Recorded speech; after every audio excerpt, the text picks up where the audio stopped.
What's up? I'm Jared Welch. He's our ultimate. This is Blinkers Off. I was over here like looking at the game, watching the game, and I was like, I never even turned it on. I mean, that's partly your fault. You do so many shows. Why don't you just click it on there? This is the one I'm not in charge of. So You're like, I'm not doing it. For those of you listening, I forgot to put our pictures or our video here on the screen when it started. What's up, guys? It's Thursday night, and we're done with Breeders' Cup preps. It's over. Yesterday, the final prep ran, and we are officially in Breeders' Cup, the actual Breeders' Cup mode, 3 weeks out. Holstrom, how you feeling? I feel great that we're done with the preps and it's actually coming. It's actually almost here now, just a few weeks. Once we get to this point in the season, it's like, okay, I'm ready. I hate the gap between Saratoga Del Mar to Breeders' Cup. I can't stand it because that's all you really are looking forward to or thinking of. Once that Saratoga Del Mar meet ends. Glad to have the preps out of the way, and now this is one of my favorite podcasts we do. When we're kind of 2-3 weeks out and we really start to take a deep dive into some of these fields and what they're going to look like, because we've got them starting to take shape now, right? We actually know who's going to be in the majority of these races. Dude, I mean, I think these are like the most, for us, like this time, I know you say you don't like it, and I agree. I get it. Like it is kind of, you wish it's here. It's kind of like the Derby. You've been studying all these. You've been watching every prep. You've been ready. Like, every horse front and back. You don't even have to look at a form. It's the same way with the Breeders' Cup. But at the same time, it builds that hype. It builds that anticipation. So these next couple of weeks, as we kind of dive into this, whether it be on the pods, on the website, whatever, articles, different things. Obviously, we've already started working on the guide that should be available for pre-sale here probably tomorrow, actually. So, yeah, I mean, to me, it's the buildup, and it seems like a rather chalky year. We're going to talk a little bit about that. That's the whole point of tonight's show, pound or fade. How these favorites, there's every time you watch a race, every time you talk to somebody, it's like there's another favorite. Golden Powell threw his name back in the hat, like, hey, add me as a favorite here. So, we're going to go through these and see. We talked about Golden Powell. Latruska, she obviously did her thing. Any final thoughts? We kind of contemplated on how we're going to do the show because different ways to go about it. Races. The top 5 races that we saw this year, prep races, or kind of lasting thoughts of how the Breeders' Cup prep season was. Like, any kind of thoughts as we ended? As far as, did anybody kind of say, "Oh, okay, I need to pencil that horse in"? That was like a late arrival, because we talked a little bit about that last week. How some of these horses, maybe especially the Wesley Wards, might be waiting to the end to show up. I thought Averly Jane and Golden Powell were the 2 winners of the last weekend, and I say that because we kind of knew what Latruska was. We knew that horse was going to be the favorite, and we talked about that race, and this looked on paper that there was going to be no speed in that race, and she was going to cruise, and that really didn't change much.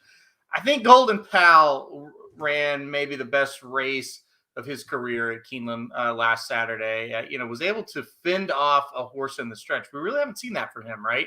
He usually gets out in front and they can't get to him, or if they do get to him, he loses. Well, Firecrow came up to him, looked like he was going to maybe go by him, and then Golden Powell re-rallied. And I thought that was big because he's going to probably have to do that. So I thought that was a huge race for him. And then his female twin, but a year later, I guess, Averly Jane, looks like Golden Powell female version going into this 2-year-old Breeders' Cup Juvenile Turf Sprint. She was, I thought, awesome at Keeneland. So, yeah, like I said, the 2 Wesley Ward sprinters there really kind of stood out. And I guess stay tuned whether we think these horses are ones you should pound or ones you should fade. And that's the whole point of this show. As a little like I don't want to spoil it, but maybe a little kind of give a teaser here. Latruska, what'd you think? Like, because I know you and I both are just like kind of at the understanding, like, how are we going to play her? Do we try to beat her? You definitely are like, I want to beat her. I wanted to beat her in that race, but you're smart enough, obviously, not to. You want to beat her in the Breeders' Cup. Did anything change as far as, oh, I don't know if you can beat her, or, oh yeah, I'm beating her? Yeah, I think everything kind of stayed the same because we kind of knew what she was coming in, and then she got an easy lead and went gate to wire. And it's like, well, we knew she was going to be the favorite anyway. We knew it's a horse that's going to be tough to beat in that race. it's the situation of you're gonna have to fade somebody on Breeders' Cup Day, and she seems like a logical choice because of the fact that, well, maybe she'll get some pace pressure and somebody will come get her. Uh, yeah, I mean, but as far as Saturday, it didn't change a thing. I mean, this horse hasn't wrapped up, right? She reminds me of Midnight Bisou when she ran in the Breeders' Cup Distaff a couple years ago. That division's over. It doesn't matter win or lose. It really doesn't matter. So she's got that division wrapped up. It'll just be, can she win the big one? And she certainly is a deserving favorite, but I'm sure a lot of us will try to beat her. And so, yeah, I mean, we'll get into that as well for sure. Yeah, Nick says really that's how it is. One big horse goes down, the payouts blow up, and that's the key. Like that's kind of the idea behind today's show, the pounder fade. How are we gonna play these horses? And even though they are strong favorites and they've done a lot of great things this year, what horses are you going to try to beat? Because you're going to have to. I mean, even if you use in the multis, you're going to have to take swings in certain sections. If you want to go single, Life is Good or Jackie or whatever. Sure, but even if you like Life is Good, maybe you throw in another one just in case. And just because if Life is Good or Jackie goes down, shit gets crazy. Absolutely. And I think Nick's right of that comment. And that's going to be the key to the whole Breeders' Cup. It's going to be, okay, choose. And that's, again, the whole point of the show. Where is that favorite that a lot of people are going to bet that I can beat? And if you beat them, then you can have a couple favorites in the other legs and it'll be just fine. We saw it last year. And we're, okay, here's the horses that we can really center our bets around. Now, who are some favorites that we can beat? Rushing Fall last year, we beat her. I mean, and you could go on with a few more, but that's the point of the show. That's going to be the key to this one, because every race, save maybe 3 or 4, are going to have a favorite that's probably less than 2-1, and maybe like less than like 7-5. A lot of them. I mean, it looks really top heavy, and so we got to find these horses that we can beat now. Yeah, that's just it. And like I think Nick says, like, I think it's better taking chances in sprints, and I think everyone kind of has their opinion of races or horses that they have that, and that's just it. Like, just you're gonna have to create some sort of angle, not really create, but if that's your angle, go with it. You know what I mean? Like if you're like, I'm just not playing Bob Baffert this whole Breeders' Cup. Well, that might be dumb. We'll find out. But hey, if that's what it is, go with it. Like you got to keep taking angle because it's going to be hard to come up with horses to beat a horse like Jackie's Good or Life is Good. Jackie's Warrior, Life is Good. Like, I mean, it's just going to be hard to do that. But if you want to make money in this Breeders' Cup, you might have to try to do it. So, all right. So, look, we're going to do that's exactly what we're going to do. We're going to go through all 14 races at the Breeders' Cup World Championships and identify the potential favorites to pound as well as the ones to fade. Let's go. All right. Pound or fade, baby. Pound or fade. It's, it's like Ryan said, it's like typical Tuesday night. So that's right. So that's basically what Tinder is, right? It's pound or fade. That's right. That's what I should have called it. Swipe left or right on favorites. That would be better, yeah. Oh, yeah. I should text that to Ryan right now. But no. All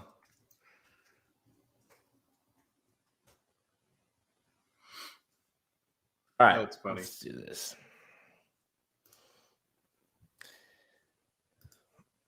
So we're going to kick things off in the Juvenile turf. Okay. 3, 2, 1.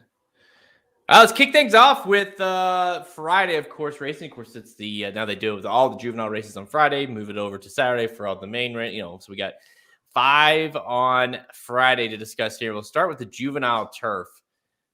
This is this race is worth $1 million a mile. Going great, obviously these are all going to be grade 1s for 2-year-olds. All these will be 2-year-old races. So as you go through, especially these Juvenile turf races, there's a couple too. It becomes difficult to even find a favorite because you're talking 2-year-olds that have very lightly been raced on the on the turf, if a lightly raced period. Going to the Breeders' Cup, and you really don't know exactly what international horses might ring. Because a lot of times these Juvenile turfs are where you see a really random international show up.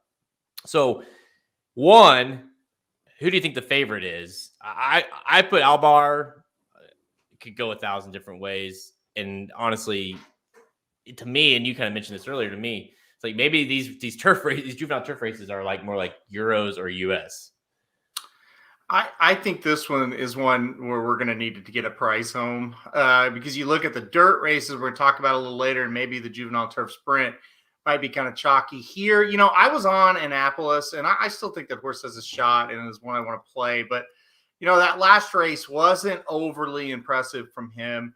Plus, you've got all these horses that might come over from Europe. You know, Tis the Bomb didn't look too bad either at Keeneland last weekend. I think we've got a little bit of a mishmash here. So I think the favorite will be a European shipper. And for the sake of argument, let's say it's Albar.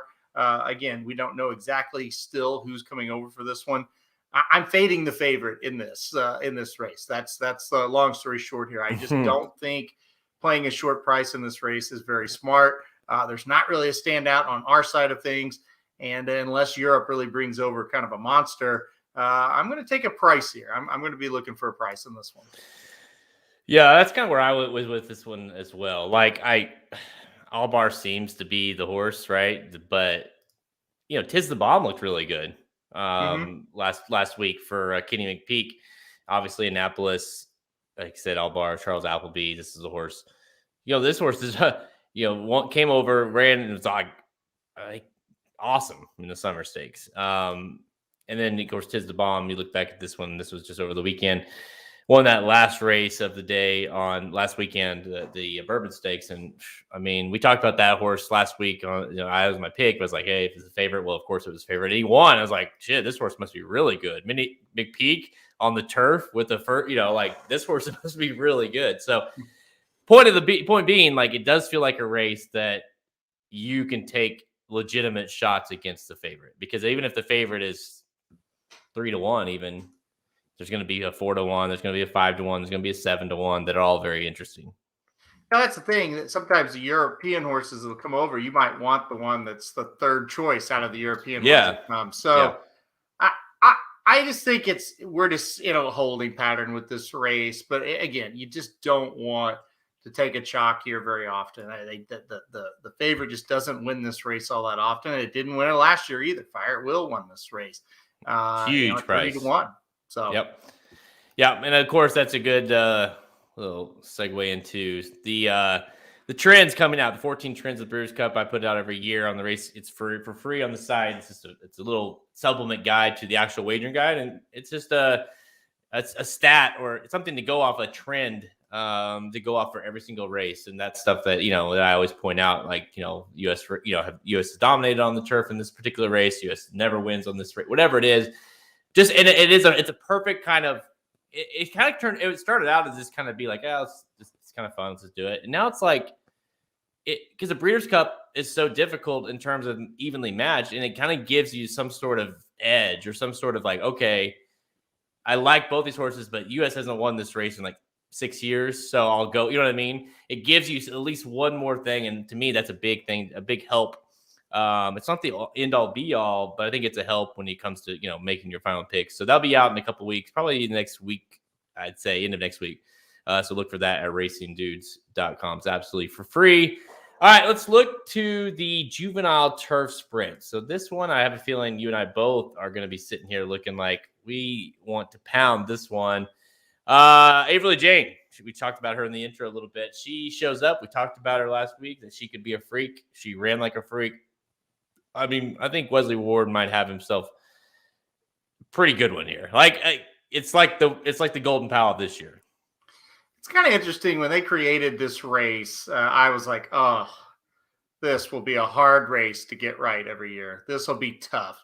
And it's been the exact opposite. I've never missed it. And it seemed like very, very clear winners. I'm not bragging on myself saying I never missed it.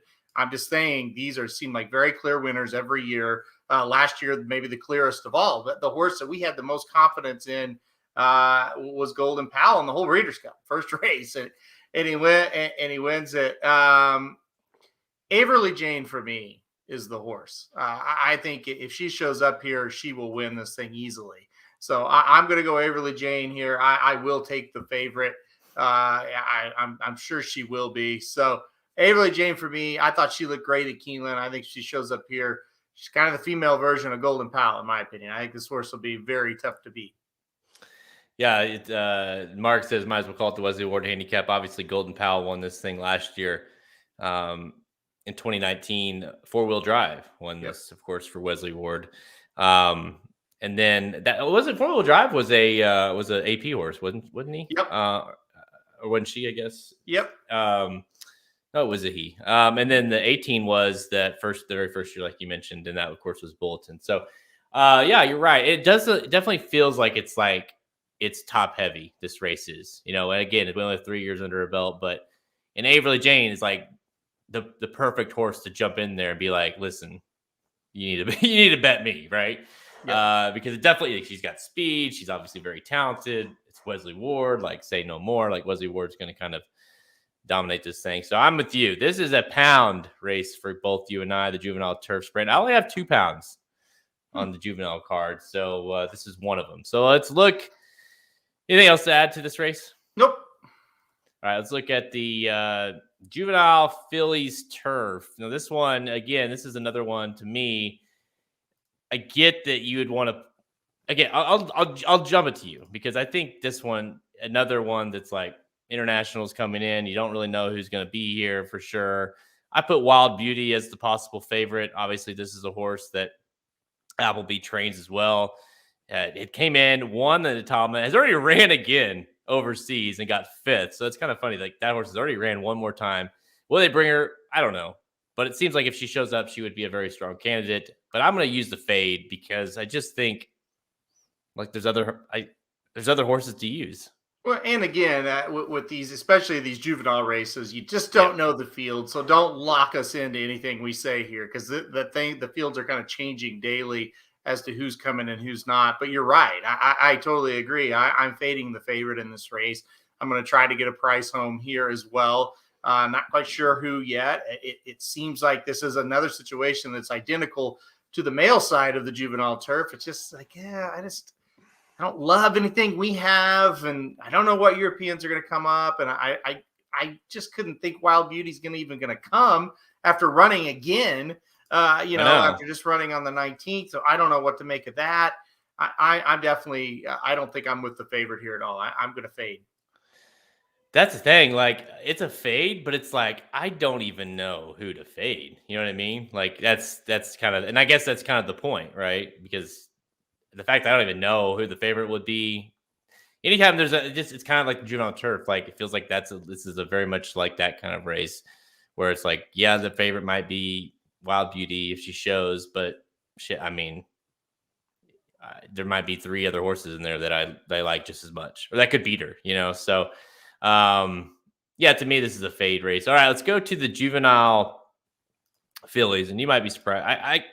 This one, I might change, but right now I'm using obviously Echo Zulu is going to be sitting here as a favorite. I mean, she's been awesome, and I put her as a fade just because as good as she's been, I still think there's, I don't know. I may have got him switched, but I'm going to pound in the juvenile and I'm going to fade her here. I think it's a 2-horse race. I'm going to play 2 horses here, and no matter who wins it, I'm going to win as far as exactas, tries, multis, and that's, yes, Nick, Juju's Map, a horse I really, really liked. I'm between her and Echo Zulu. So in one sense, yes, I might end up playing against the favorite Echo Zulu with Juju's Map. But in the other sense, I don't really count that as, I'm fading the favorite because Juju's Map's going to be bet down just like Echo Zulu. I'm going to go on one of those 2. I think it's a 2-horse race. I really liked Juju's Map in the Darley Alcibiades at Keeneland. And this horse kind of reminds me, and I said it before the race too, it kind of reminds me of that Essential Quality Path, but now for the fillies. So same connections as well. So I think she's super interesting. I still may end up on Echo Zulu when all's said and done. I think that's a really special filly. I think people are like, well, maybe that's the Jackie's Warrior of the fillies, this year, just like the Jackie's Warrior Essential Quality matchup. I could see it. I could see it going either way. I'm going to go with one of those two. So I'm not really going to count that as a fade for me, but I think it's going to be one of those two horses. Yeah, it definitely feels a little bit like that. That's what was the example I was going to throw out there, and that's the whole reason why. I mean, I was going to fade because I kind of assumed Equazulu will be the favorite, but like I say, it'll be close. If you listen to last week's show in this race in the what was it, Darley Alcibiades, Halter and I both like the two Cox horses. I made the poor decision. They were 1-2 top of the stretch. Mine faded. I don't remember the name of her. Godolphin horse, but and then yours obviously Juju's Map is awesome. It's like between those two, and it seems like it's like whatever happened, we said seems like this horse could be the horse you want to use in the Breeders' Cup, and Juju's Map was awesome. Yeah, and I think you have this situation, and I don't know if it scares you like it scares me.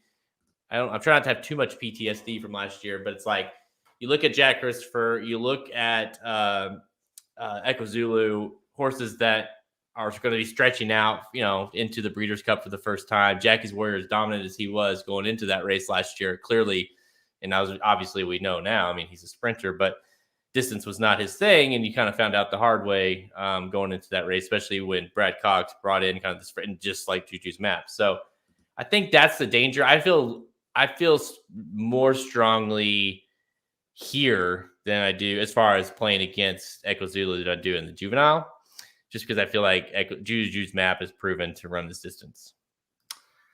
I think, though, I get it, and I get the whole Jackie's Warrior thing from last year. I wouldn't hold that really against all Asmussen horses. I mean, he's won 2-turn races before. It's not like that kind of thing. But I know. I get it. That's because it does just feel so much the same. The Cox horse wins at Keeneland going 2 turns. The Asmussen horse wins at Belmont going 1 turn.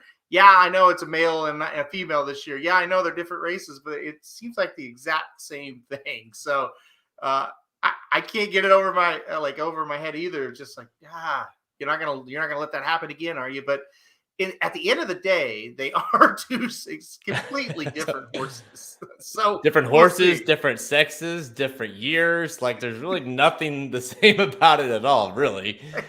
I mean, but yeah, it feels really exactly not the same at all. You're right. I know, that's what I'm saying. So, but yeah, Juju's Map. This race has kind of turned into now. I think Juju's Map being back, kind of throwing her name in there. It's like, okay, this race is something interesting here. I mean, because it was Equazulu. It's like, well, she's been better than everybody else, even if she doesn't like the distance. Like class alone, probably be better enough for her to do it. Juju's Map and Brad Cox. I mean, look, Brad Cox he might win like 10 Breeders' Cup races. Like he's going to be loaded all around. He's got the 2 top favorites in the Breeders' Cup Classic. I mean, it's Brad Cox's Breeders' Cup, feels like. So, all right, let's go to the main event on Friday. Of course, that is the TVG Juvenile.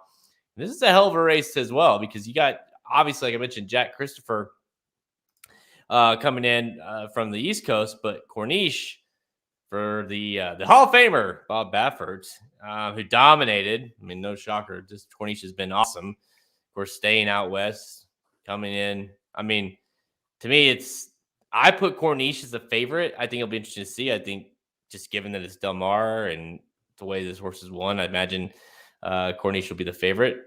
Jack Christopher, Rattle and Roll, Good Night. I mean, Papa Cap, Double Thunder, Pinehurst is another Bob Baffert. But I have Corniche as the favorite, and I put it as a pound because I just have a feeling this horse is going to win. It's going to be like, it's going to cap off the day. You're like, well, Bob Baffert won the biggest race of the day. It does kind of seem that way, doesn't it? I'm kind of with you. I think Jack Christopher provides a challenge. I don't think there's any doubt, but I think second time going long for Corniche, probably going to improve off of this race where Jack Christopher runs 2 turns for the first time. And I think his pedigree is questionable as far as going long. I do think Jack Christopher could, like I said, he could beat him. He could challenge, but I just have a feeling Corniche is going to run big here. I'm with you. I think he's definitely one we got to pound. I'm like, let me be clear. I like Jack Christopher more. Like, in terms of, like, I would obviously love to see Jack Christopher win. Yeah. I was very impressed with how he won. Like, I think he's got a ton of upside. I think he's going to only get better. I think Chad Brown's got himself a very nice horse for the 3-year-old year, a horse that we'll be drafting here in a few months in our fantasy league. Like, I think a lot of Jack Christopher, but it just kind of has the feeling that Bob Baffert's going to do his thing with this horse. Neither one of them have lost. Courtney or Jack Christopher was awesome in the Champagne. He beat a lot of good horses that day. So I think it's really between those two for me. But do you agree that you think Corniche is the favorite when they go to the post? Yep, I think so. Baffert going 2 turns. I think so. It's kind of, Jack Christopher got a very big adjusted buyer now, and that certainly is a horse that could take a lot of money. But no, I think it's going to be Corniche that'll end up being the favorite. I don't know. His buyers are kind of low. He got a low buyer there for Santa Anita, so I don't know. We'll see. It'll be between those two. It definitely feels like, I think it's Corniche off the TV. Like, he's off the screen. Like, he wins by out, or he's still running, this time next year. You know what I mean? Like, I think he's all or nothing. So that's the thing. Like, so with Corniche, I feel like you could single him, or you can, if you're playing tries and stuff, you don't even use him underneath. Like, I think he's all or nothing. And that kind of does, like, do you understand what I mean? Like, it seems like sometimes these Bob Baffert kind of freaky type horses that are young and get into this kind of race, they either just completely explode, or they just, you can tell, like, midway in the far turn, it ain't happening. Oh, I 100% agree. And if you need evidence, just look at the last few races, the juveniles on the dirt, the last few years. They either run off the screen or they're terrible. I can't think of the name of the damn filly last year. I think she was second choice that looked awful. Gosh, can't think of the name of her. Got like 4th or 5th. I think beat one horse, but yeah, she was nowhere to be found. So yeah, I mean, that's how these Baffert horses run in these situations. It was Princess Noor. Yeah, Princess Noor. Yep. Yeah. She beat and then Crazy Eight Beautiful Rings and came into the juvenile in 2019 as kind of the, well, if Dennis's moment doesn't run well, 8 Rings will win this thing pretty easily. And he was right there and just quit as well. And I think, like, he may have beat Dennis's moment, but barely, I mean, it was really these bad. Horses of his, they don't run well when they lose these races.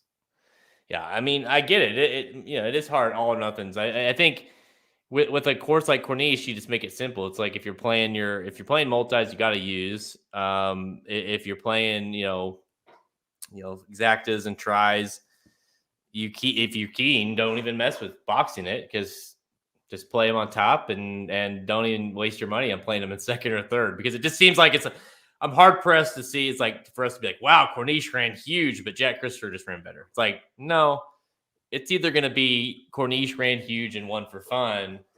How are we going to handle this horse now moving forward? Because obviously he can't run at the Kentucky Derby as of now, or it's, well, that's not, he's obviously a joke. So I think it's one of the two. To recap, Friday, Juvenile Turf. I have a fade. You have a fade as well. Juvenile Turf Sprint. We're both pounding Averly Jane. Say that a couple times. Juvenile Fillies Turf. We're both fading the Juvenile Fillies. Did you pound with Echo Zulu, or you fade? Well, I said I'm going to pick one of the others, so I didn't really. It wasn't a true pound or fade. Because I'm going to pick one of the two favorites. So whatever you want to label that. So you copped out on that one, okay? Yeah. And then the Juvenile, we both are pounding Corniche. I can't. I mean, we're gonna pound her or pound him. You're gonna pound Corniche on Friday. We're gonna roll that into Saturday. Let's go to Saturday racing. And let's pound a filly here. What do you say? Or mare? I guess she's a mare at this point. Gamine, the filly and mare sprint. I mean, this might be the lock of the Saturday. I mean, there's a lot of locks on the Saturday. It feels like we're gonna talk about all of them here, but Gamine seems very hard pressed to lose here. I'm going against Gamine. I'm not gonna try to beat Gamine at this Breeders' Cup. I've just decided that you got to go against somebody. I'm going to go against her here. I pray that she just doesn't show up. I pray that we get a little bit of pace presence from Bella Sophia to maybe get Gamine a little vulnerable early. You know what? I'm fading Gamine. Mark says, yeah, just pounding juveniles just sounds wrong. That shit'll get you arrested, Mark. Okay. Yeah, no, I think you're crazy. I think you're crazy. I think the hate has gone too far. Like they're saying, like, we don't even know who's gonna be here. Bell's the one may not be there, which there's no way Bell's the one. I just don't feel like Bell's No. the one can beat her. I mean, Bella Sophia, Cece, Wisconsin. I don't know. Like I just don't see how she. This to me. This is like kind of a circumstance. Obviously, I think she's the best horse in the race, but I just think even if she doesn't quite like her class alone should be enough to win here, right? I just feel like she's gonna have to absolutely run like trash to not win. The problem is the competition. I totally agree, but I think Bella Sophia, she's ran a couple of races in a row here that makes me think that's better than anything Gamine has beaten this year, because Gamine just hasn't ran against much. And if Bella Sophia isn't here, then obviously I think Gamine becomes Gamine's a strong play no matter what. But well, listen, guys, you got to try to beat somebody. I mean, everybody told me Unique Bella was unbeatable in this race the last time I was at Del Mar, and I don't think she's finished yet. So you have to try to beat somebody. And I think you look at Gamine's races this year, they have not been like they were last year. So I think I'll take a shot against her here. We're gonna have to have some conversations on this one when it comes to, because I get your logic, and I get that, like, we've mentioned before when she's ran this year, it's like, well, her numbers aren't what she used to be, but they're still really good. Yeah. And so I feel a little bit like her, like I did about, not to compare them, but like with Bell's the One last week. Bell's the One wasn't super impressive, won. And like we said on the pod, it's like, well, she's just the best horse in the race, and the pace really sets up. And it's like, I just think she's going to be good enough to win. She was, but it wasn't like, I feel like Gamine, like, she gets the lead, she's going to fight her ass off. It may not be pretty. We'll find out, but I just don't see how she wins or how she doesn't win here. So she's a pound for me. Gamine is a pound. You're fading. That's a shock. Well, again, we're 3 weeks out, and we don't know the full fields yet. So that right. can change things. I get it. I mean, we're taking stands right now, and obviously things can change. So please don't make this your last podcast you listen to prior to making a bet at the Breeders' Cup. All right, let's go to the Turf Sprint. This one will be interesting, what you thought here. Okay, so the Turf Sprint. Golden Pal. It's like, hey, remember me, guys? I was a horse that dominated last year at the Breeders' Cup in the Juvenile turf. I'm back. Like, okay, he's dominant last week. Like, he was the most dominant horse on the card on last weekend, and he wasn't even in, like, the Saturday Breeders' Cup when you're in, like, events at Keeneland were underwhelming. But he was started off the stakes, and he was awesome, and he wasn't even in one of the races. So he's back. He won the Woodford. He was dominant. Like you said earlier, he hit a battle a little bit. He looked like he might be done. And you're like, uh-oh. He battled, he re-rallied, and one, like, just drew off. So this horse is obviously extremely talented, and he's back. To me, he's a pound. Like, if he shows up, he's a pound. Uh-oh. My goodness. Look at this, guys. I'm taking a shot against him. I am. I've seen the horse when he gets to this tip-top level get beat a couple times overseas. And again, I think the big key is, who do we get in the race? I think that's going to be the big thing here. I kind of like Lieutenant Dan. I've liked that horse for a while. Horse won last time out at Santa Anita. Horse really loves Del Mar. I'm going to take a shot with Lieutenant Dan here as of right now. I don't know that I'll be able to stick with it, because I do love Golden Pal, always have. But as of right now, I'm going to try to take a shot against Golden Pal. Wow. I'm a little bit in shock right now. I mean, I really thought we could at least come together on Golden Pal. I just you watch these races at Del Mar on the turf when they sprint, man, and the favorite hardly ever wins those things. They just don't. They didn't the last time the Breeders' Cup was here either. Yeah. Now I will say this, and again, we reserve our right to change. But like, there's yeah, he like the 5 furlong turf sprint, so you got to take a shot. Bad break, the race is over. Ross, I mean, you just cannot trust Golden Pal to finish. He's not hitting the wire hard enough for me. You kind of look back and wonder, what that race was like. Did he fight him back in on Saturday? I mean, or was it like the horses just weren't overly talented, and that's why he was able to do that? That race Saturday makes it hard for me to say this. He was a fade for me until that race on Saturday. So not hitting the wire hard enough. I don't agree with that. But I just think it's a turf sprint. He's going to face pressure early in the race, and maybe somebody can come up and nip him. I've seen it happen to him before when he faces that top level competition. So maybe that could be the case here.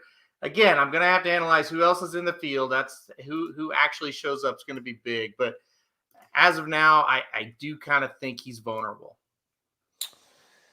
Now, listen, they're not the 2 strongest pounds. I've got, let's see, how many do I have?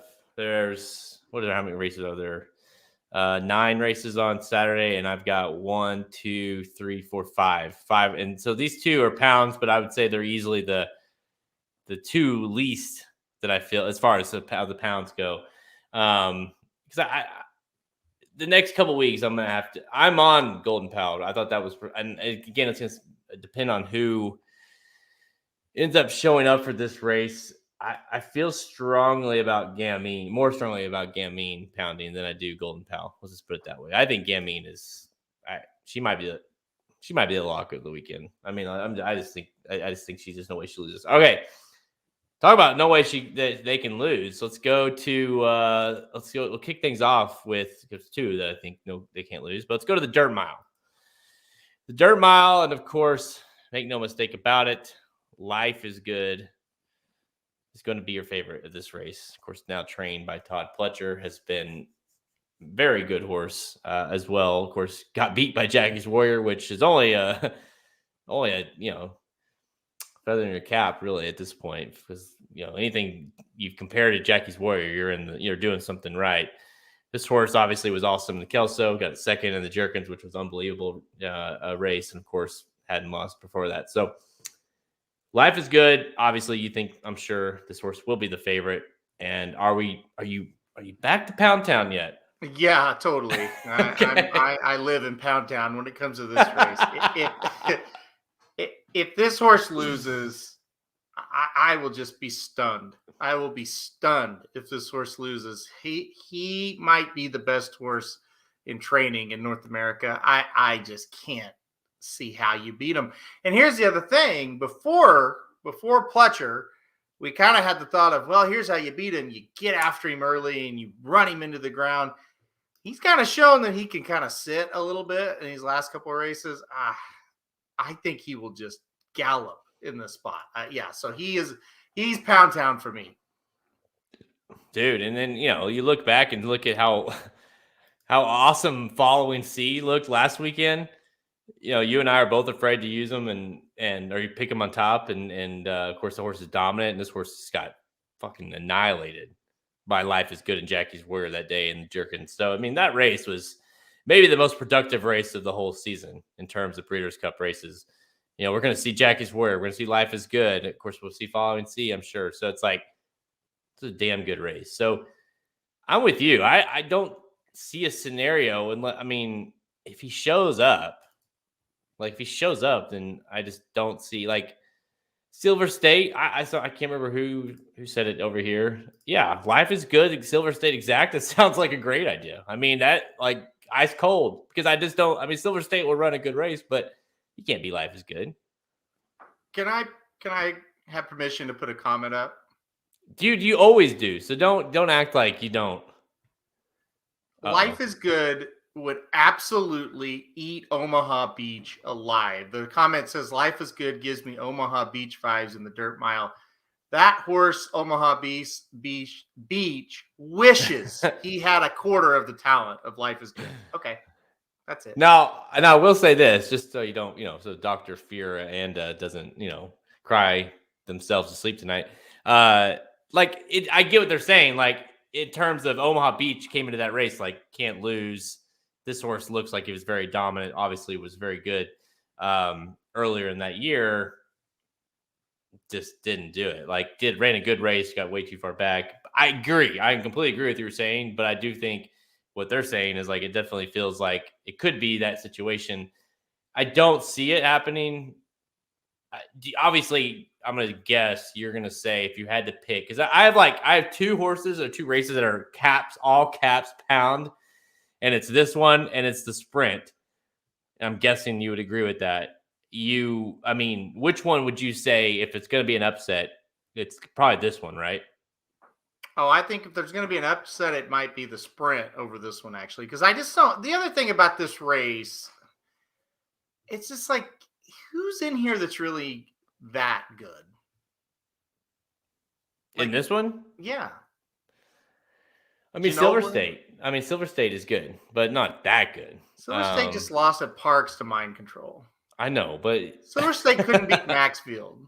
Like, dude, there's 8 rings. Because okay, I'm just gonna throw a scenario at you. Bob Baffert, that Life is Good. He lost Life is Good. They moved over to Pletcher because of all the shit. He has 8 rings, who just suddenly is great again. He's like, fuck you guys. I'll bring 8 rings and I'll beat you with Life is Good because I know what I'm doing. I know the right stuff to use here. If 8 rings. If 8 rings beats Life is Good in this race, will you just stop watching? They'll probably have to carry me out of Del Mar on Saturday. And it might be in the back of an ambulance. That's how just done I'll be.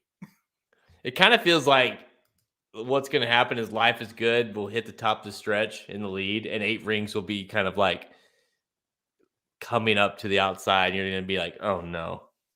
Because that happened with, wasn't it 8 rings? Or no, it wasn't 8 rings. Was it?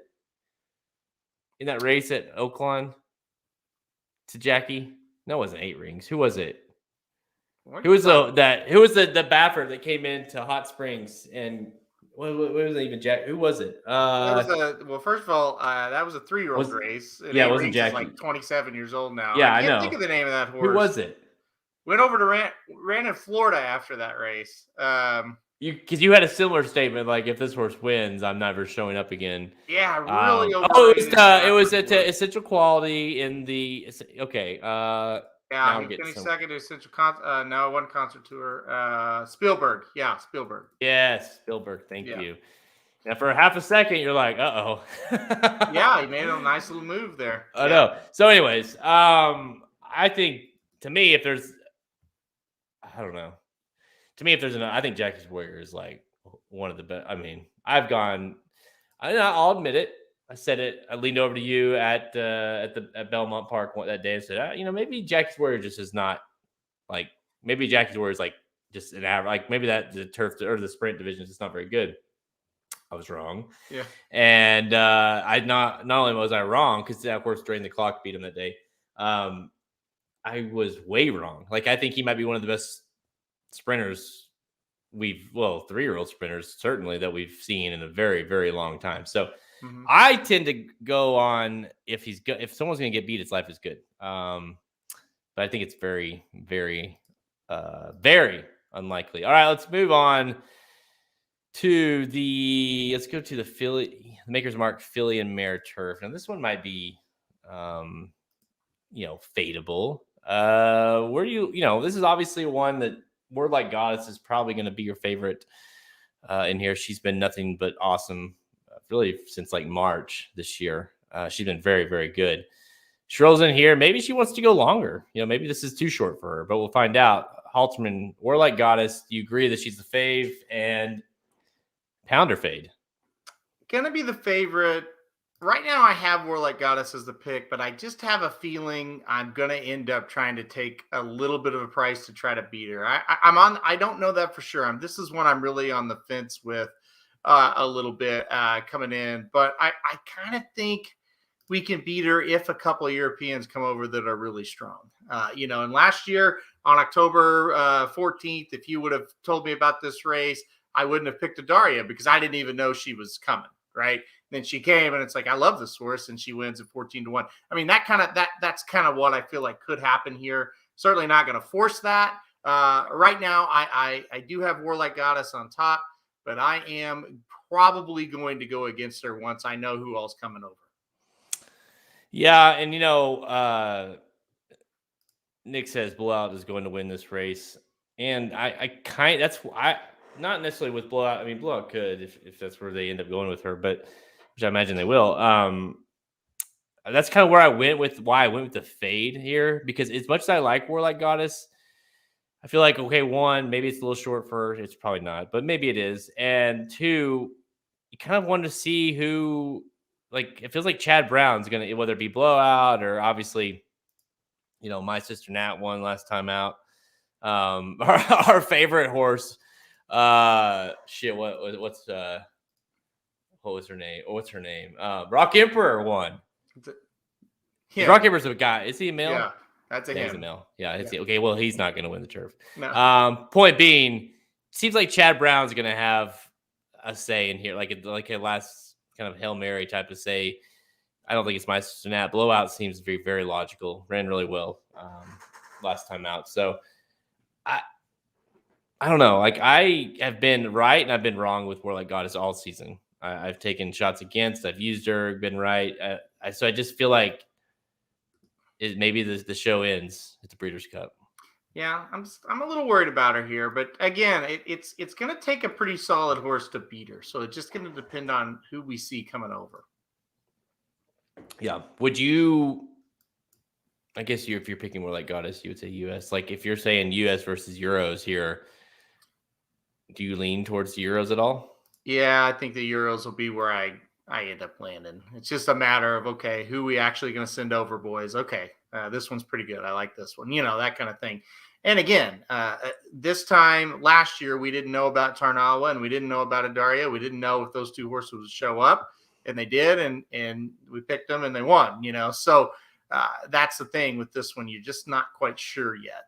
I say this to the final on Blowout. If Pratt sticks aboard with Blowout and she runs here, watch out. Yeah. I mean, he is dangerous on that horse. Like, that's what we said when she ran. It's like, listen, like, if he's, when he's back on, like, she's got a shot now, because he rides her very, very confidently, and he showed it last time out. All right, let's go to the Qatar Racing. We'll just call it sprint, but it's a Qatar Racing sprint. Of course, we talked about this a little bit ago with Jackie's Warrior. Make no mistake about it. The question will be, how big of a favorite will Jackie's Warrior be in this race? But following C, he's like, hey, look how good I was last time out. Mind Control, Friends Fire. I mean, of course, all these Dr. Shivel, Special Reserve, of course, ran well. Flagstaff, Lexingtonian, CZ Rocket, all, we know all these horses. Baby Yoda, Aloha West, Pater Sky, Mooch. I'll throw in Mucho just because, he's on there. But point being, Jackie's Warrior, it's kind of like all year has been like, well, how'd they do against Jackie's Warrior? Oh, they ran, they got beat by 20, and they came back to win. Wow, they must be pretty good. Jackie's Warrior has been the measuring stick all year, well, at least most of the year. It's hard to see him getting beat here. I just think he's too good. I mean, he has been so good this year. I do think he's the more likely one of Life is Good in him. I think he is the more likely one, because I do think there are some horses in here that can trip him up if he doesn't run quite that A effort. This horse has just been so damn good all year. And that field that he beat in the Jerkins, man, they've just come back to all run well. I think one of his biggest challengers is Following C, and he beat him by 9 in that race. Of course, Following C comes back to win last weekend. But no, I'm pounding Jackie's Warrior here. I think this horse is just really, really special. Yeah, I get, like, someone saw a comment earlier. It's like, hey, if the horse got beat by during the clock, that means he's beatable. True, but he's just been firing on all cylinders right now. Like, I just don't, like, he's cruising and he's dominating these races, and he's shown that he can be versatile. He showed it with Life is Good. He's shown that he can obviously go fast. Like he's the perfect sprinter. I mean, he can go really, really fast and just pretty much kill a race because anybody that goes with him is done. Anybody that is they're too far back to make any kind of run, or they have to stay close enough to where they don't have that kind of final kind of kick that they normally would have in a for a closer. So to me, I'm having a hard time coming up with the way he gets beat here. He's shown me a lot in the last few races that he can kind of sit off, and he's not a closer by any means, but he can sit off a horse if they go fast early. I thought that was really big to see. Yeah, I mean, because you know what, it's really really tough to take the sprint field gate to wire. I don't think he'll try to do that though. I think look what when life is good shot out there in the Jerkins, Jackie's Warrior set off. He kind of set off for a minute at Parks until they just decided, well, he's way faster than these. Let's just take the lead. So I think he's versatile enough to get the job done. I just love this horse. He has been so good this year. What do you think of this comment? This is Belmont Saratoga. Jackie's huge single, not anywhere else. He swings around the turn wide, and someone will come through the inside. It's insanity. Yeah, I mean, to me, it's like if you think, to me, it's like okay, Falling Sea seems like the horse that's most logical to beat him, and he just annihilated this horse. I mean, yeah, it wasn't that long ago where Falling Sea was an afterthought, and so I'm having a hard time coming up with Jackie's Warrior will have to run like a maybe a D race to get beat. I mean, I'm maybe not. Yeah, I mean, I think if he runs like a C race, he could lose, right? I mean, but because the field is pretty tough. But I mean, I don't see any way that he loses if he shows up with the A race. This is crazy. No, I mean, go watch the Jerkins. He wins up the rail. Like I don't know where you're getting that. I mean, he swings wide in races where he's 4 or 5 ahead of the field. And that's what they always do with those kind of races. They stay wide and just keep him out of trouble. But no, I mean, he can win on the inside. I don't know where you're getting that. I mean, the comment of, hey, he hasn't been at Belmont or he hasn't been over the track at Del Mar. Yeah, I mean, that's true, but that's going to be true of a lot of the runners. That's the thing. And I can't worry about that too much.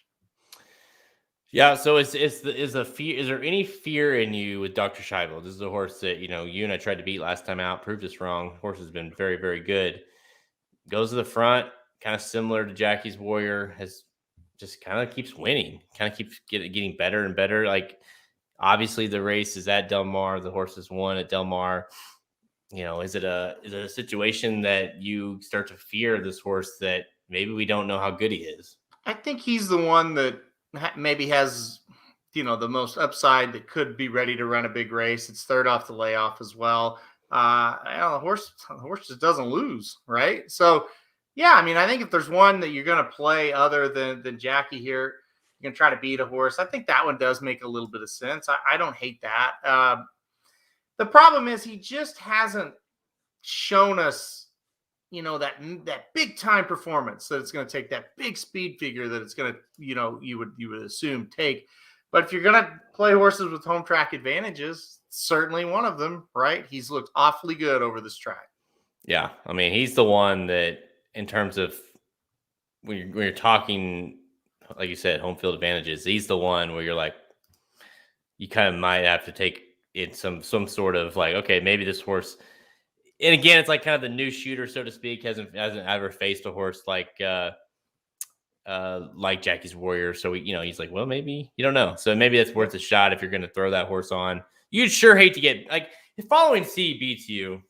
I'm not saying you don't use Following Sea. Maybe you do still. But if Following Sea beats you, you're kind of like, listen, Jackie beat the hell out of him last time, and I don't know. Like, if Dr. Scheibel beats you, you're kind of like, well, that was kind of stupid because the horse, we didn't really know how good he is. All he does is win. He loves obviously Del Mar, so that's kind of on you. So I think that's the one horse that you kind of have to play a little bit defensively.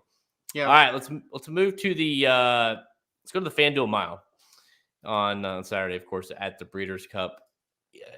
I mean, I texted you when we were getting ready for the show, and I was like, is Mo Forza really about to be the favorite of this race? And not to say he shouldn't be, but it just seems like he's kind of been under the radar, not really got a ton of respect being a West Coast horse riding, kind of smaller-ish races. Not obviously, he's not winning at Saratoga or anything like that, but kind of feels like we are. I mean, Raging Bull has had every opportunity to be that horse, right? God Stormy had the opportunity, and it's like you can't depend on her. So it's like maybe it is Mo Forza, likes the track, West Coast horse, Peter Miller. Like maybe it is him. I have to go against. You look at all these mile races this year on the turf. Yeah, they're just wacky results. You look at Keeneland last week in the Keeneland Turf Mile. In Love wasn't absolutely impossible to get to. I'm not saying the horse was impossible to get to. At the same time, a lot of the horses that you thought were a little bit better than maybe In Love just didn't run. Or even if you really liked In Love and you thought, well, here's some challengers. None of your challengers really ran, and so she gets or he gets a nice win. I have to go against Mo Forza here just for the fact that I just feel like this has price written all over it. Another one don't really have a strong opinion yet on who I am going to land on, but I don't think it'll be the favorite. Yeah, I'm with you here. I mean, I think Mo Forza probably deserves to be the favorite. I mean, this horse has been very good and kind of always finds a way to win. It feels like, but yeah, I mean, it definitely it feels like it could be any of them. I mean, Ivar or Raging Bull could step up and run huge, or Smooth Like Straight or Got Stormy or whatever. Like the list goes on, and I think it's that kind of race. Like there's no Uni in here. Even Got Stormy coming in here at that. Like it's not like that was a couple years ago. Like I don't know. It just feels like the kind of race you need to take a shot and be very deep. And this is going to be one of the. I imagine that usually it is it's like the last, it's in the pick 4, late pick 5, somewhere in there. So you're going to want to be alive. You want to get through this race, whereas you could have smaller ish tickets or legs, whether it be the Distaff or the turf or the classic, things like that. Of course, the sprint. So yeah, I think this is the kind of race that you fade the favorite. Yeah, no doubt. I haven't been able to predict one of these turf miles right all year, so there's that. I know. I mean, maybe this is the race you pick God Stormy because you always you can't get her right, and maybe this is the one where you say you finally get back. I don't see it, but shit. I mean, that's the other thing about this race. It's so tricky. They've all shown those one performances that have been good enough to win it, right? Yeah. God Stormy has been awesome at times. Raging Bull has shown that he can win. I mean, it's for Chad Brown. It wouldn't if he came and won a race like this, wouldn't be shocking at all. So, Mo Forza, maybe he's dominant again, or maybe he does just enough because this field's not great. I think you have to go plenty. You have to go 5, 6, 7 deep here. Yeah, I mean, and I say I haven't got these right. I've gotten Mo Forza right both times, but I don't even really count California races on the turf into that discussion. So it's positive that I've got him right, but it's negative that it's I don't really count those when we do this, All right, let's get to the big 3 here. The big 3 final races of the Breeders' Cup, of course, the Distaff, the Turf, and the Classic, the Distaff. We talked about Latruska earlier on the opening. Has really, literally, she's done nothing wrong at all. 6 wins, 7 starts this year. She's rattled off 5 wins in a row, including the Jumont Spencer last time out, Personal Ensign, Florida Lease, Ogden Phipps, Apple Blossom. Her one loss was to Monomo Girl Missouri. So it's like one of those horses, and I'll jump it to you, man, because you've been very adamant about going against her. She's gonna be the favorite. We know this. She's gonna face the likes of She Dares the Devil. I mean, I guess She Dares the Devil, Private Mission. Maybe. I assume Clariere, Malathot. To me, actually, I'll give it to you first. You want to try to beat her. Are you going to try to beat her? Well, just to clarify, that was She Dares the Devil that beat Latruska in the Azeri, and then Latruska came back and actually beat Monomoy Girl in the Apple Blossom. So, that's right. Yeah. So how shocking. Go ahead. Insane. What's this insane? That She Dares the Devil was able to beat her, or that she beat Yeah. Monomoy Girl? Well, both. I mean, both. I guess. I mean, I guess I remember it wrong because it's just hard to believe that She Dares the Devil actually was able to beat her. It certainly is. It certainly is. I this one is going to be the biggest like game time decision for me because I really don't want to pick against Latruska. I don't, but I just feel like she's due to lose, and I can't get the personal incident out of my head. When she faced that pace pressure that day, she was stopping, but there was just shit behind her and nobody could come get her. And I just have it in my head, hey, if she gets that again, say from a private mission, say private mission's out there and just runs with her early, maybe there's the devil, maybe Malithot, maybe a couple of them can kind of sit and pounce at the right time, I'm gonna go fade for now. I'm very iffy on that though. When the chips are down, am I gonna have the guts to do it? And it's just like, are you really gonna like last week for a second? I was like, yeah, I'll try to beat her. And it's like, are you really gonna be that dumb? Like, why are you doing that? And maybe that's how I'll see it once the fields actually get set. But as of right now, I do have her as a fade. I have her as a fade as well, Latruska. Just because I don't like. I feel like Malthot's sitting there. Like, I mean, she's not done much of anything wrong, and it's kind of like, well, maybe she's got the ability to run her down, or at least kind of wheel her down because she does have that kind of running style. Private mission is interesting in terms of just a play that might like it kind of feels like, and I completely disagree with this with Mark. Like if you have similar thoughts about Nick's go, I don't think Nick's go I think Nick's go is speed is just elite speed, and I think Latruska's fast, but I don't think she's like elite. Like I think you can run with her. Private mission certainly can run with her, I think. I agree. I don't look at her quite the same as like that ticking time bomb of Nick's go. So I do agree with that. I got to put this up, and you will just, you're gonna hate me if I have this horse on top, but I kind of think She Dares the Devil is the one that can beat her. I really do, because she's won at this track. This is her best distance. And Cox just has a way of getting these horses to run their biggest races on the biggest days. She Dares the Devil, that Kentucky Oaks race was so huge. And it's like that came out of nowhere. Well, he just had her ready to pop somehow that day. If she shows up with that kind of effort, she has the talent to run her down. And that's the one that I think is the most dangerous one. I think Private Mission is interesting, but at the same time, I think her game is the same as Latruska's, and I don't think she's going to beat her at her own game. No, let's not forget this. And I'm not saying she can do it, and I don't think she's going to, frankly, at all. But Bonnie South was running. She was running late, man, in the personal incident, man. Like she made it too close. And I'm not saying she's gonna do it. I don't think she's gonna. But the point is like if Latruska got that close to Bonnie South run her down, what happens when you have Malithot and you've got? I'll give you She Dares the Devil. You've got obviously the toughest race probably of her career. Like it just feels like it might be just enough to put her as a play against. That's the race I can't get out of my head. Bonnie South was running in the personal incident with a shot when she went 1.1 miles and she faced pressure. And these horses are better than Bonnie South. Bonnie South will be like the 5th or 6th best horse in this race. Yeah. So it just has me a little concerned.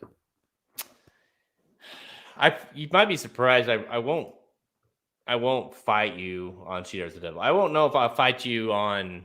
I might fight you on making her the top choice, but if we use her, I certainly don't think it's crazy because she's obviously, like I say, it was so unbelievable that she beat that she beat Latruska once. I didn't even remember it. Yeah. I thought it had to have been Monomoy Girl because it's like how could it have been the other Brad Cox horse, right? So yeah. That's just it. Clairiere, do you have any concerns with Clairiere in terms of like, because she's capable of running well. Like she showed that she can do it. Maybe.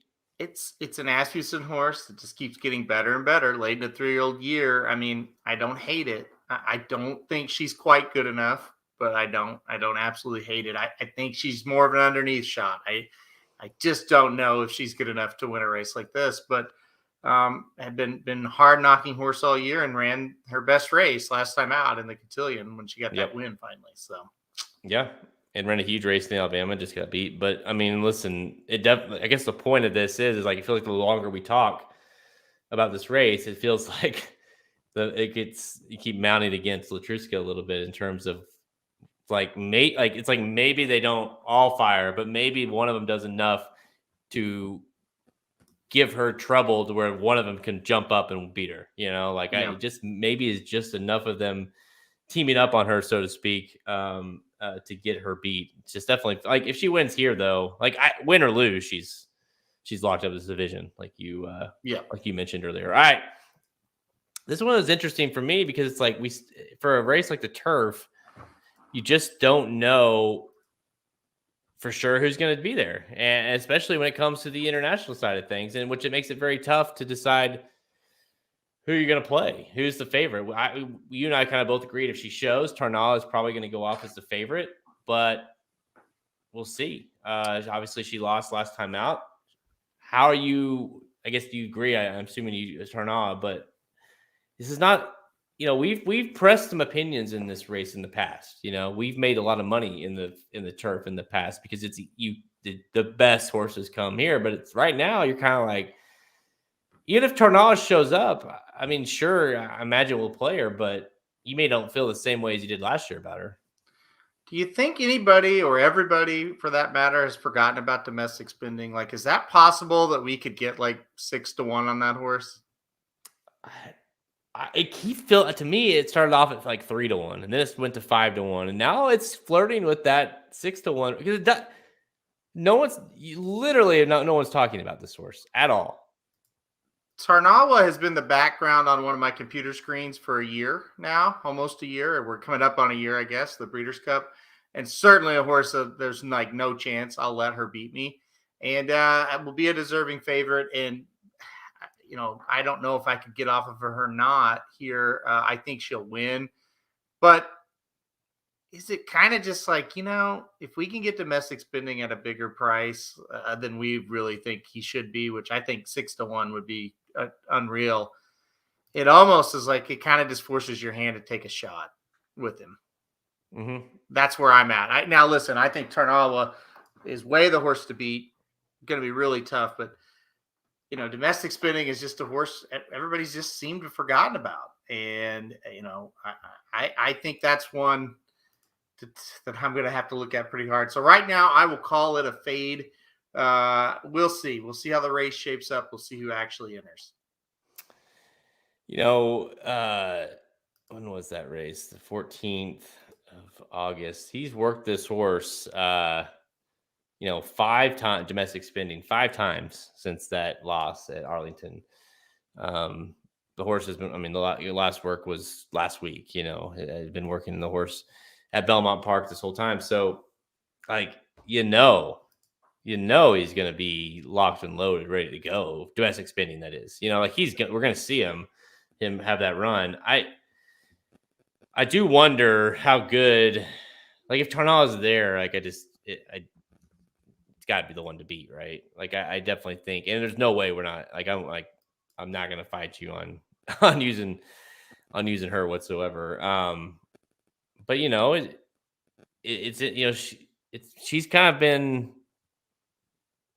a tough luck, a little bit as far as kind of been run either overseas has ran well. You look at over here, of course, last time on the arc, been a second, just wasn't quite good enough. I mean, getting second in the arc is nothing, just needs that, right? So if she shows up, to me, it's like, well, she did it last year, she can do it again. But domestic spending would you play if Tarnala is 8-5 and domestics at 5-1, who would you play to win? Tarnawa. I think when the chips are down, she's just a little bit better. She's got I a better really do. turn of foot, and I think Domestic's got a hell of a turn of foot. But Yeah, she's just something pretty special. At 8 to 5, I'd still take her. Now, if she was, I don't know. Yeah, I think in the end I'll probably have to take her. She's just I picked her to win the arc, so she should, and she finished second and almost won the thing in a swamp. So surely she'll come over here and win this, right? Um, yeah, yeah, I think she's going to be awfully tough. But she's ran a couple of really hard races and lost. Maybe she didn't show up with her best effort here.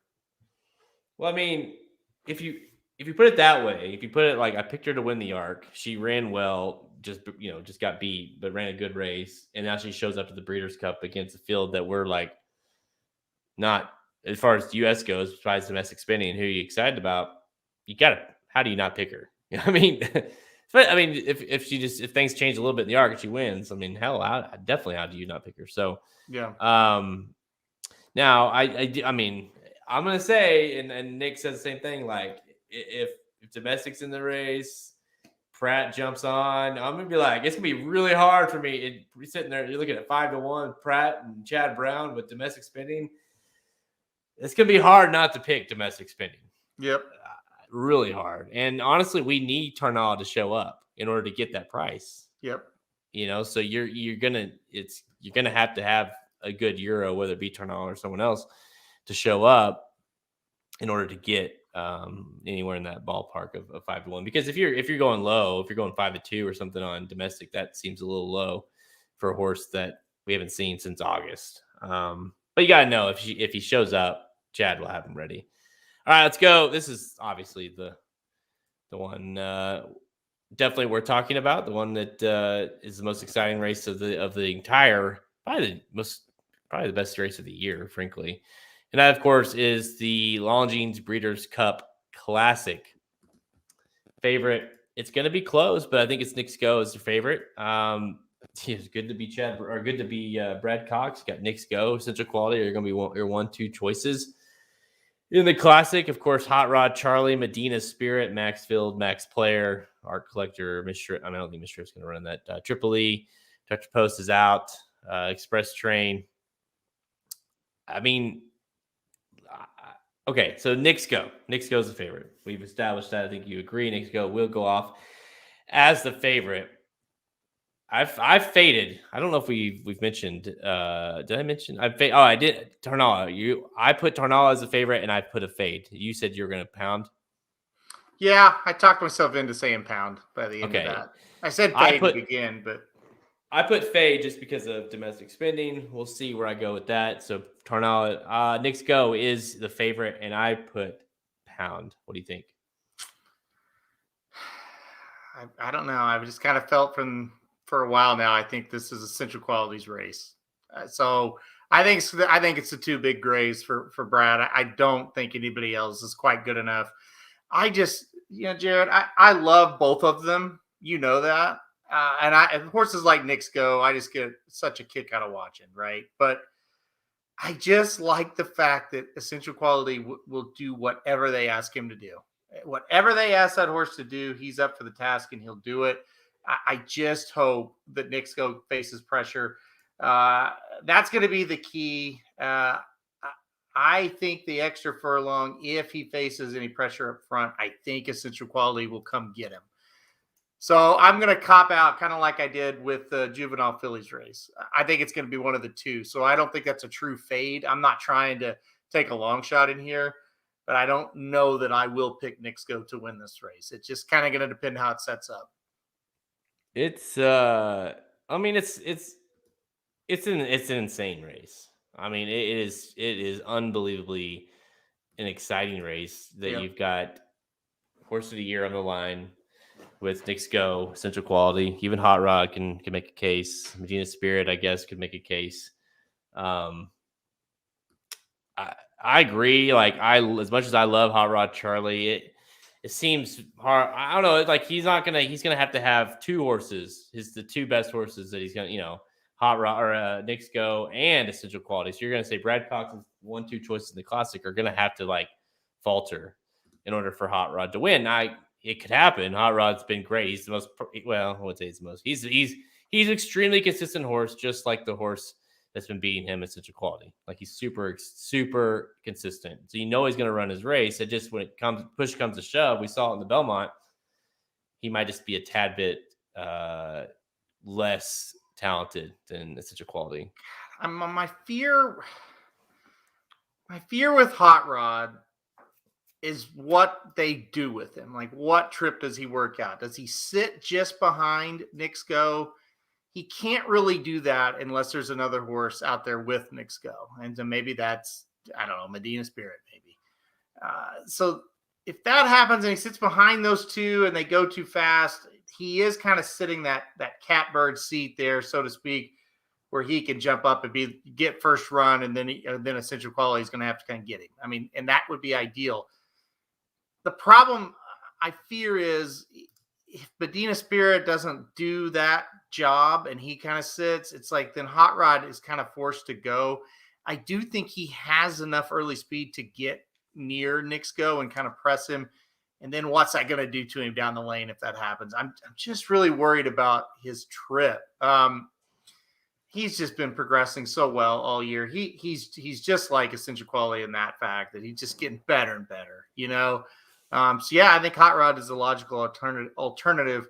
I just worry, are you going to be too close to that monster up there, Knicks Go? I mean, because the one thing we all know, and Knicks Go is going to win or he's going to finish off the board. There's no in between with him because the only way to me that he loses is if he's pressured and he just quits.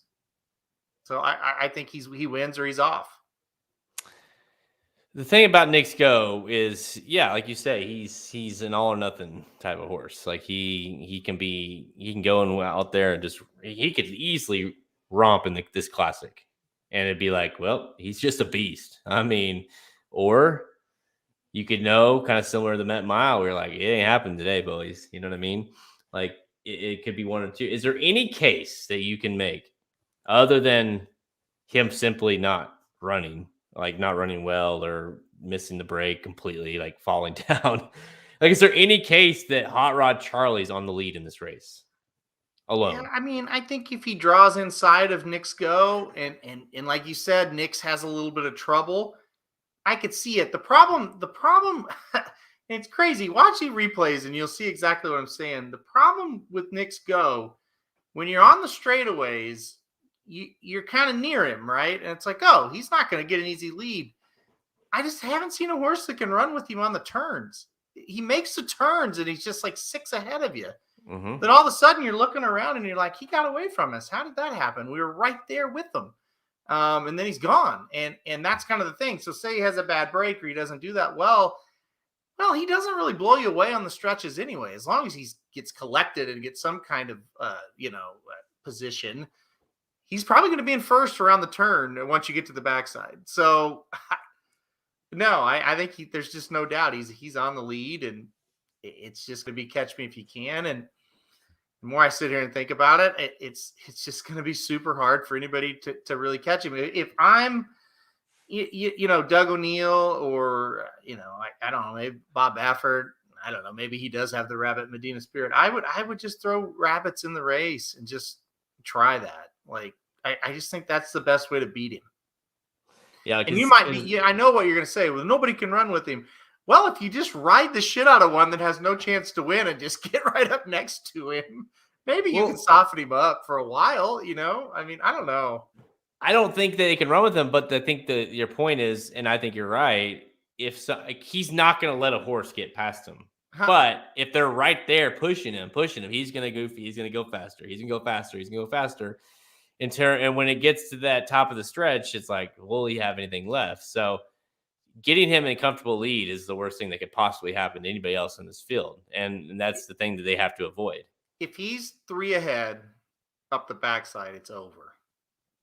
Yeah. It's just over. And the amazing thing about the turns story is that it's like it's one of the rare times I feel like that you can hear whether it be I had heard from some connections in terms of what Brad was saying. I've heard from Brad saying like, yeah, like how it doesn't make any sense. Like he fades in the Met Mile, but he extends, going long. Like how? It's like, well, he loves the turns, and they told me that even before, and I'm like, what? Like, really? Like, because you think like that doesn't make any, like he surely, and then you see it happen on paper. Yeah. Then you see it with your eyes, like you see him extend leads in the turns and then enter the backstretch in the lead, like you see it, and it literally happens. And it's just he's an agile kind of he's not a huge horse, he's not small, but he's not huge at all. Yeah. So it's just very agile, very quick, and he's able to kind of make those turns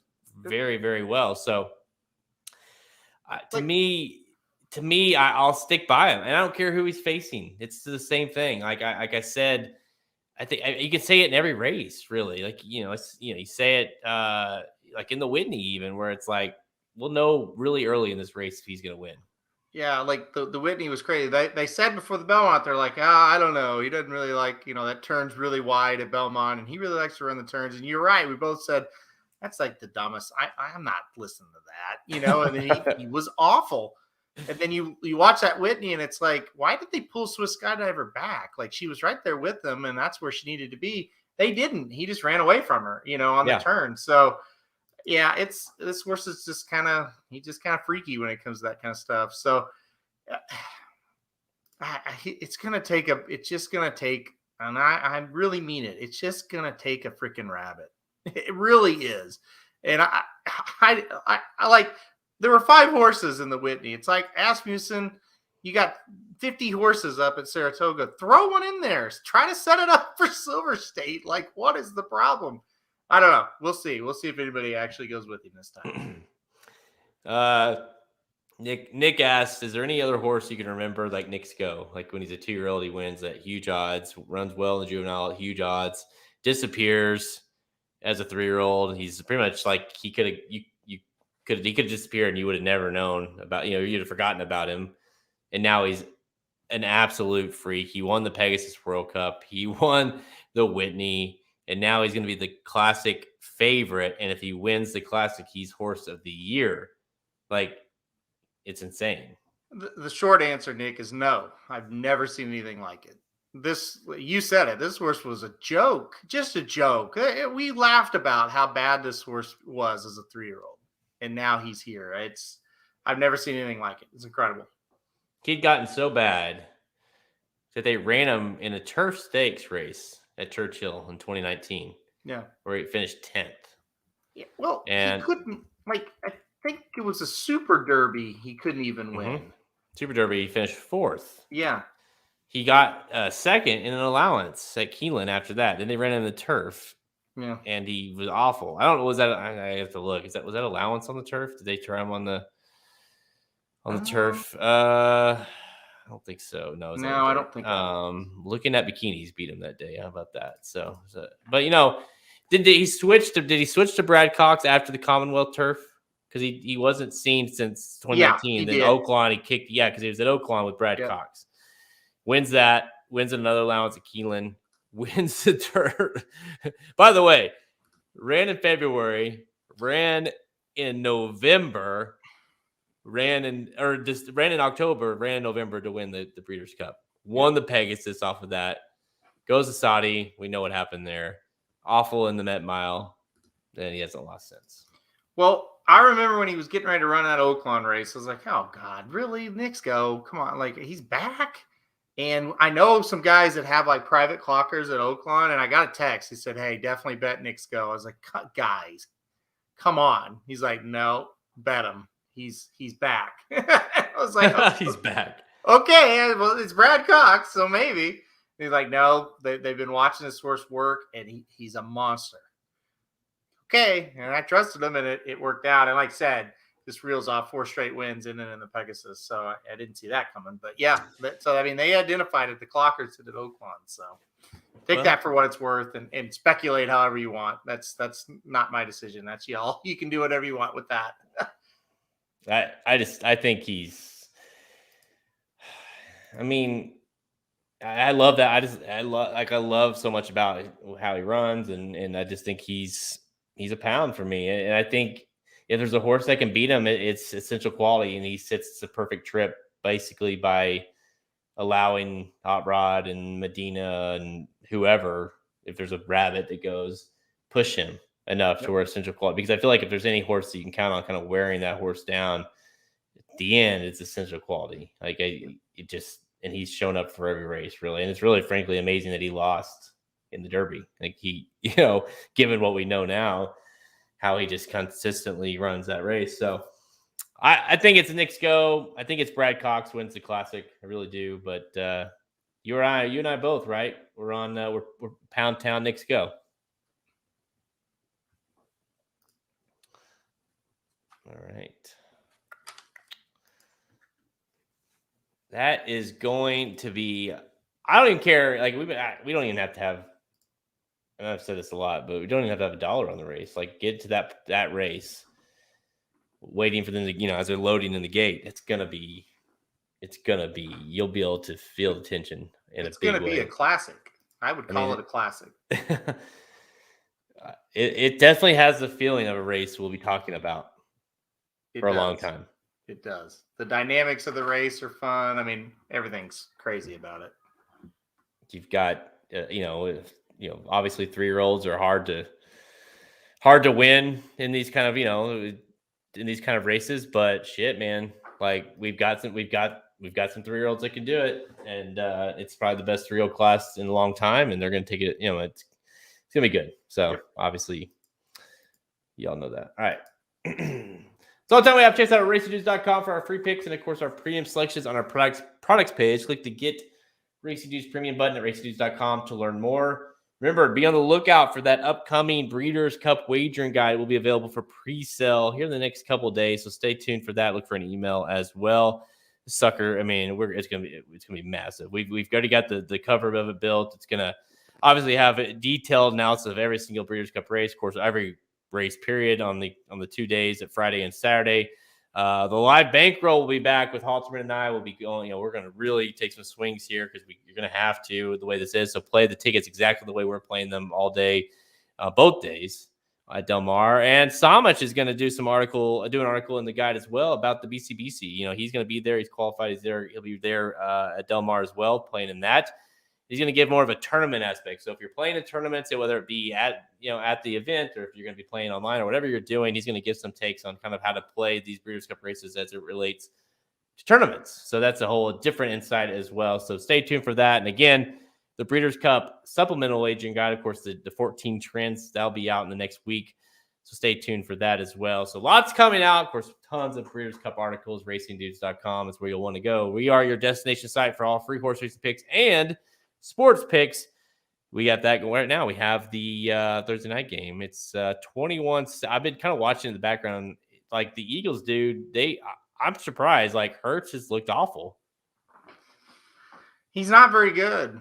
He's played very, very well, but overall, he's just not that great. And yeah, they've been able to stop Philadelphia tonight. They've been able to, I should say, they've been able to stop the pass tonight. After the first drive, Philadelphia hadn't done much.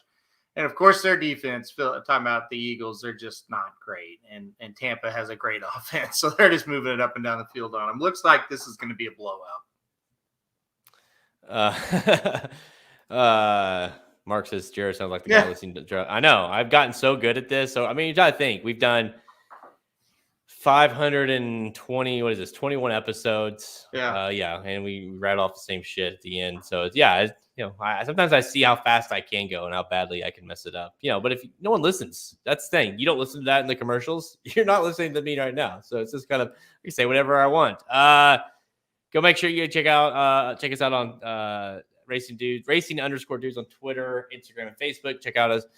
We're also on all your podcast streaming services as well. For if you want the final version of this, go check it out after this evening. And the Magic Mike Show, they did the late pick 4, I believe, at Keeneland on Saturday. So go check out the Magic Mike Show. If you're looking for some actual picks for the weekend, of course, racingdudes.com has you covered there as well. Final thoughts, Halterman, before we hear you for your sweet, sweet voice again. I thought this was a fun show because we're really into the mode now. We've got all the preps done. So final thoughts are, guys, football season is in full swing and it's been great. We got playoff baseball going on. The NHL is back, and we still got horse racing. We got Keeneland and Belmont. So and Santa Anita. Those are the big three tracks running this weekend. So it's just another good weekend coming up. Can't wait for it, man. Chiefs are in trouble. Well, yeah, they're not very good. Chiefs are not good at all. It's it's not pretty. Got annihilated by the Bills last week. I knew that game would be close, but not like that. Even Mahomes had this statistically his second worst game as a starter. Yeah. The Bills it was a combination of the Bills shut him down, and he just made a lot of really bad throws. And Chiefs defense couldn't stop Arkansas's offense. I certainly know they couldn't stop OU's offense. So I mean, you kind of have to lean on. They are. I've said it to you multiple times. They are like the 2018 defense without the 2018 offense. You know, they don't have anything to move like. This Mahomes, like, this don't look very good. They're not even the best team in the division right now. Well, he's not the best quarterback in the division right now either. That's the other thing. I think Papa Dude said it best. How many games and how many times has Mahomes been Superman and covered up a lot of the Chiefs' flaws, and he's not doing it this year. And now you see kind of what the Chiefs are as a whole. Is it a situation where Tampa kind of gave everybody the blueprint of how to kind of stop them? And that's just kind of what's happened. I mean, he also said, he made a good point. He's like, teams are able to take Tyreek out of it, make them drive it, and they're making mistakes. Where in the past it's just like Tyreek down there somewhere, throw it, touchdown. It just hasn't happened as much this season. So they got to get it going. It's a long season, but they're not a very good team, and they haven't been all year. Yeah, I agree. I saw there was Mark says someone tell the Chiefs defense football season started already. Yeah. I saw there was I follow, of course, just like how you are with your OU. Like I follow all the different kinds of message boards and fan groups and stuff. The Chiefs, and like someone had started a GoFundMe page to buy out Sorensen's contract so he could get off the team. I mean, that's the sad part. Is not only are we like you have a couple good guys on defense, but we have no even if you had the perfect scheme, we don't have the players to pull it off. That's the very simple part of it. Like Sorensen is not the answer. I mean, Sorensen wouldn't start on like 95% of NFL teams, and he's been starting with the Chiefs for a long time. So it's bad. It's bad. But you know what? This is it. This right here. There's like a 5-game run here. Chiefs next 5 games. This is the make or break part of the season. They're winnable games other than Green Bay. That could probably go either way, I guess. But they're very winnable games. They've had a tough start to the division or start to the year in terms of, they played good teams, right? They've had a very good schedule. So this is the time of the year. Like you got to rattle off some wins to make a case, at least to even get to the wild card at this point. Otherwise, it ain't happening. So, all right. I'm going to have to jump on your show. I'm going to have to do the dude's bet so I can get all that off my chest so people don't listen to that shit here. All right. Listen, we'll be back next week. More Breeders' Cup talk. Stay tuned. I'm Jared Welch. He is Aaron Halterman. Good luck this weekend.